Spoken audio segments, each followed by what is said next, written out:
Hey everybody, let's talk about building for builds. Basically, if your game allows the player to build a character, it should allow the player to play as that character. Sounds easy. It's quite a challenge. For example, Skyrim, one of the world's most successful RPGs. If you're like me, you saw Skyrim's craggy mountains and misty forests and glowing nirnroot plants, and you immediately knew who you wanted to be. Yep, I wanted to be a botanist. Let's pick all these strange plants and chew on them and see what happens. Skyrim doesn't let you actually be a botanist. Skyrim scales all of your encounters based on the idea that you are a combat class. So if you level up and take non-combat options, you're probably just going to die. Skyrim has the fantasy that allows you to try and be a botanist. It allows you to build a botanist, but it doesn't allow you to play as a botanist. This isn't a Skyrim-specific problem. Every RPG has this to some extent, but most RPGs are a lot more constrained about it. For example, in Dragon Age. In Dragon Age, you choose very, very specific builds. Like, here are the 4 character classes, the 4 backgrounds, the 4 species you can choose, whatever it is, right? By constraining the sort of person you're allowed to even think about being, Dragon Age makes sure that you go into the game as someone that they understand how to tell a story to.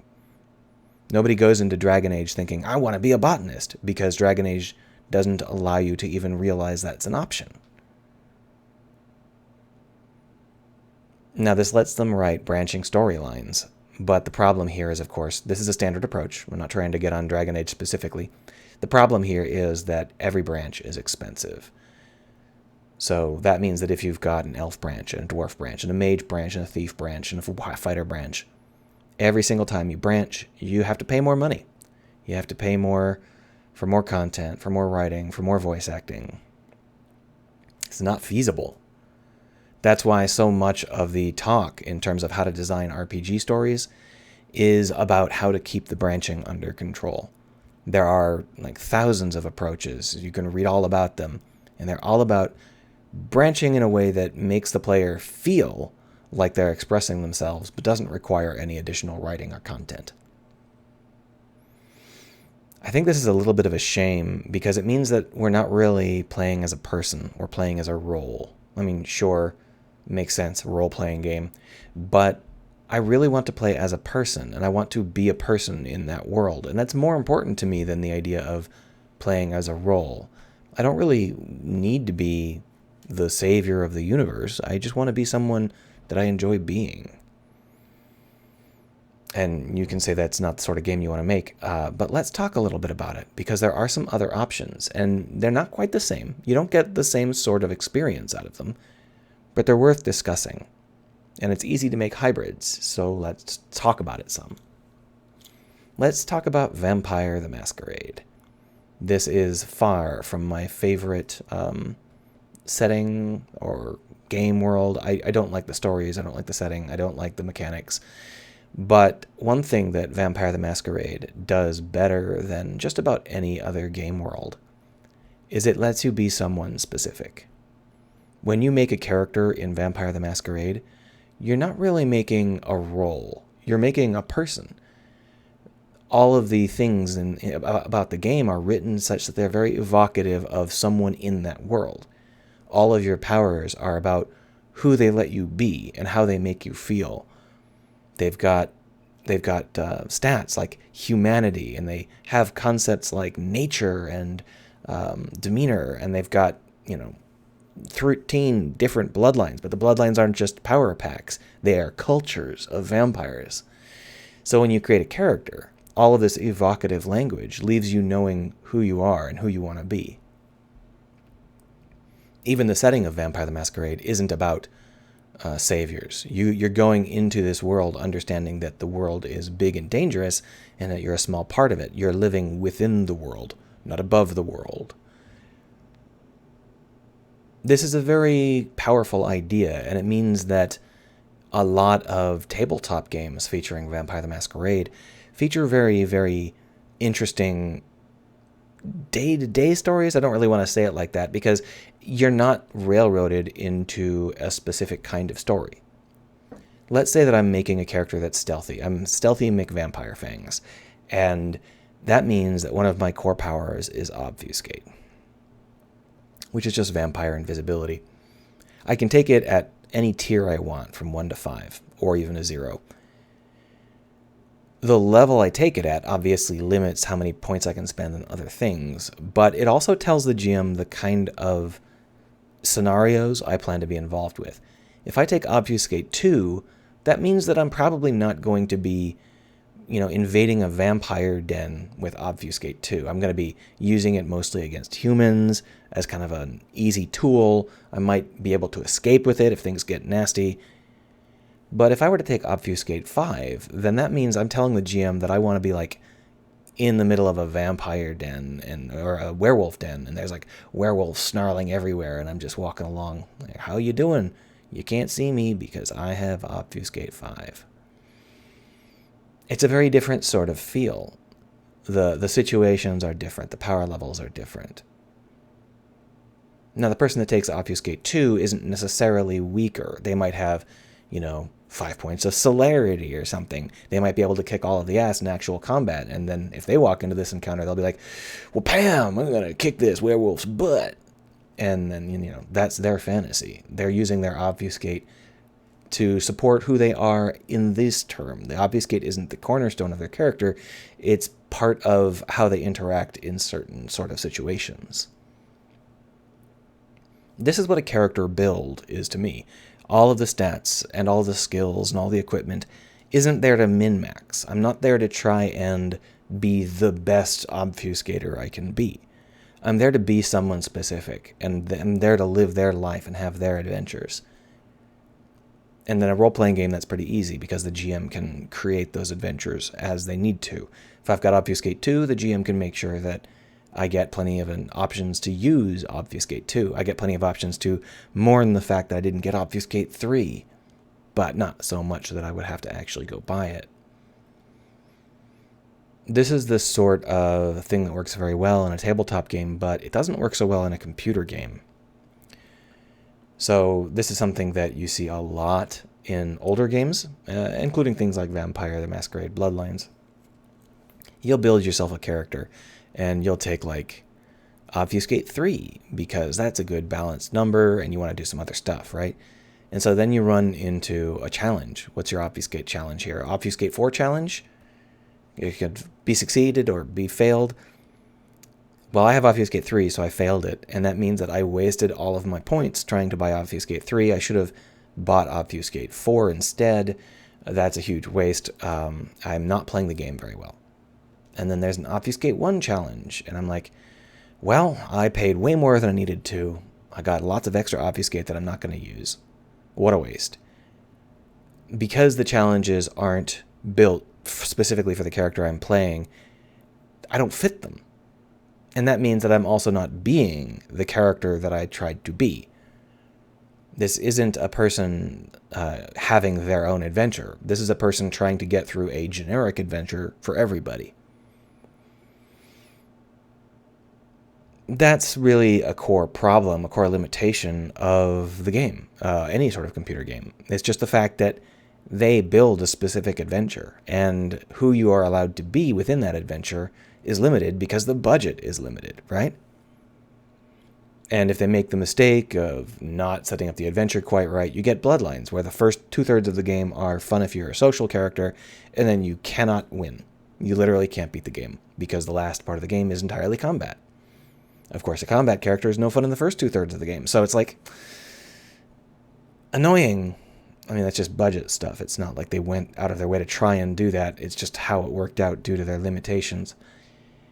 But that's the sort of thing that happens in every game to some extent. You're not playing your adventure. You're playing the adventure. I think that this can be dealt with. I think that there are some options here. And let's go ahead and do a thought experiment. Let's go ahead and say, what if every single time we ran into an Obfuscate challenge, we had 6 different results, depending on the Obfuscate level that you had?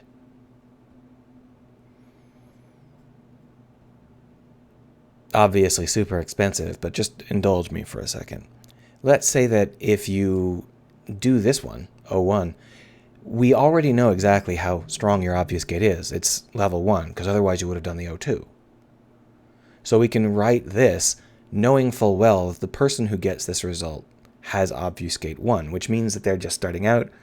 They're using it to, mess around with humans or escape from situations. They're not really old hat. And the Obfuscate 4 challenge, well, that's an experienced obfuscator that has a knack for it and can waltz through the area just giggling. We get a very different result from these. And the result might not vary too much in terms of the actual mechanical result, but the flavor text can differ.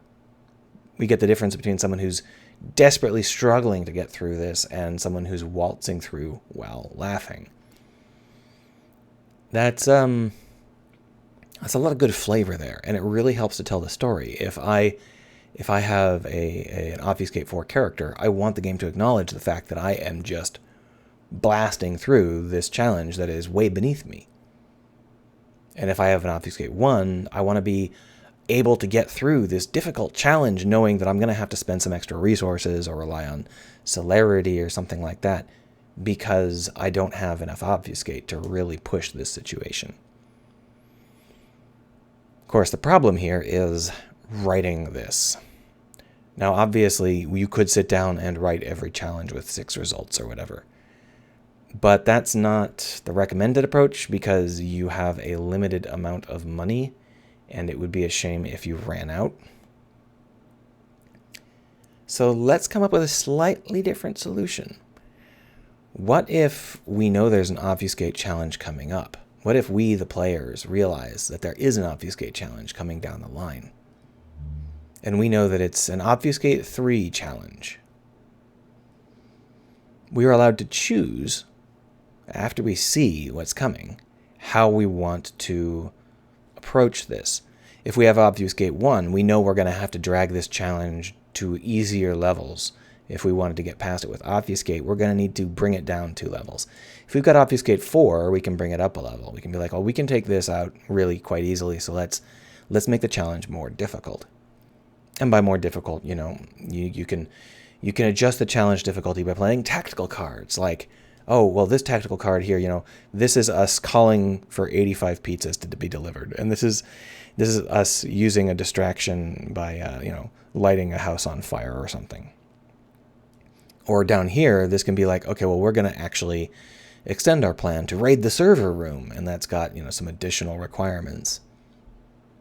Basically, by either using outside resources or pushing harder with the resources we currently have, we're allowed to adjust what's going on in the story. Now, we don't have to write 6 different results for this challenge. We only have, the one result. The player gets through. We probably don't even have to fork, although we probably will.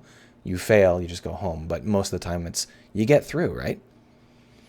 But the story of how you get through is what matters. Because this Obfuscate 3 challenge is being approached very, very differently, depending on what sort of outside pressure the player has employed. From the player's perspective, there's a story here. Is this a situation where you called for a dozen pizzas and then lit the place on fire? Or is this a story where you waltzed through, raided the server room, and then overestimated yourself a little bit and got caught? By allowing the player to adjust these challenges by using outside cards, tactical cards or whatever, you are allowing the player to express who they want to be. Now, obviously, this doesn't work if these are supposed to be like actual laid out grid map levels. There's just too much variation that could happen. But this is suitable for a lightweight RPG or a visual novel, something that's got a little bit of text flex to it, so you don't have to worry too much about exactly how the various people are standing in the level. But let's talk just a touch more about what this actually means, because we're not talking about just adjusting a difficulty level. We're talking about making scenarios that play out differently for different people. Let's say that we are, invading a building. We're going to burn this skyscraper down if we can figure out how, right? And we got some options as to how to get in. We could go in through the back door, we could climb the side of the building and go in through a window, or we could come in through the front door. And the front door has a lot of guards in front of it. So what do we think about a front door covered in guards? Well, that really depends on who we are and what our resources are. If we're a warrior, maybe it's actually easier to just cut through these guards because we don't have the stealth required to get through the window, and we don't have the computer required to open the rear door. So maybe if we're a combat character, we take the front entrance because we can. But maybe these are humans, and that would break masquerade, so you're going to have to be careful not to leave too many tracks behind, right? Little complexity there. Maybe you're a blood mage, and these guards are just basically walking mana pools, and you could use some mana because you're going to try and blow up a building later. So you decide to take the front entrance because you need the mana. Maybe you're a social character. You take the front entrance because you know you'll be able to convince the guards to just let you through. Hey, dudes. Maybe you're a stealth character, and you decide to sneak in with the guards. The guards mean something different to every build, and this can be amped up by adding more than just guards. For example, here's a security camera, and I changed colors there for some reason. Here's a security camera in black instead of faint gray. So when you've got the security camera, everything suddenly changes a little bit. The stealth character, does a stealth character have enough to be stealthy against a security camera? They need more stealth than they do just to deal with the guards. If not, then they're going to have to do something like steal a guard's uniform using a tactical card. If they're being social, then the camera might not be an issue. They might be able to still just convince the guards to let them in. But maybe that'll result in some heat because now the security camera did see them come in. If you're a combat character, ooh, security cameras are bad news because that's a definite masquerade breach if a human ever sees that footage. By adding that, we change what the scenario is. Similarly, we can change the scenario by making the humans into ghouls, or having them have a ghoul commander who's got different stats and different priorities. Or maybe we have some robots, or a werewolf. Each of these changes how a person will think of the challenge, because the person has a different set of stats. So you don't have quite enough to get through using your Obfuscate, well then supplement with something else. Use a tactical card, use another skill, use celerity, whatever you happen to have. But the idea here is that we're not writing this. We're not sitting down and saying, this challenge has these 4 different results depending on your skill levels. This is more like a map, right? Where the player chooses which people to attack and how to maneuver around. It's not really about writing the results. It's about creating components that interact in mechanical ways. The fact that the player has Obfuscate 1 means that these human guards won't be able to see the player unless there's some kind of thing that draws attention. But it means that the player will get caught by the security camera, and mechanically we understand what that means.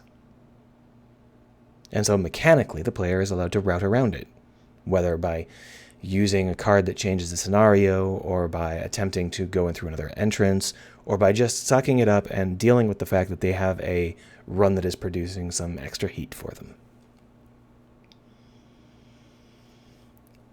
The key here is simply that we allow the player to choose how a situation unfolds. We allow the player to look ahead and see the sort of scenarios that are available and decide how to try and push for them.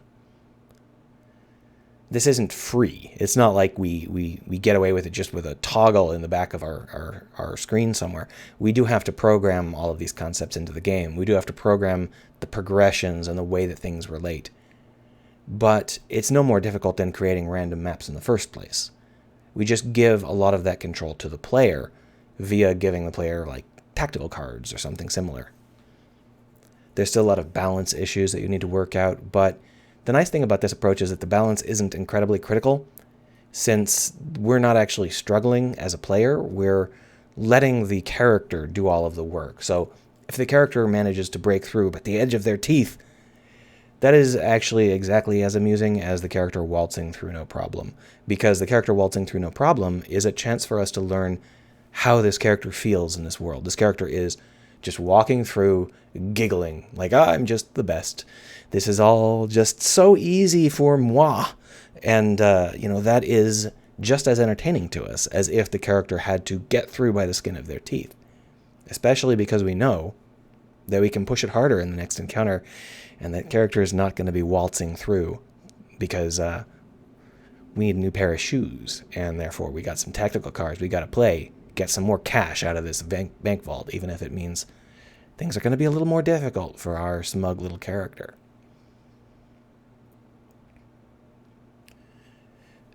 I'm not saying this approach is the one that should be used. I'm saying this is an approach. It can be supplementary, it can be ignored, it can be inspiring you to do something slightly different. But the core idea here is that when we select a skill level for our character, whether it's celerity or obfuscate or dominate or whatever, right? We're telling the game what sort of encounters we want to have. If the game cannot build all of those encounters because you do not have an infinite amount of money, then the best bet is to let the player build those encounters. Create levels that are flexible enough that the player can change them to suit their needs. Not effortlessly. It's not always going to be going the player's way. But they can aim for the kinds of things they signed up for. They can play as the character they built. That's the theory anyway. Have a good one.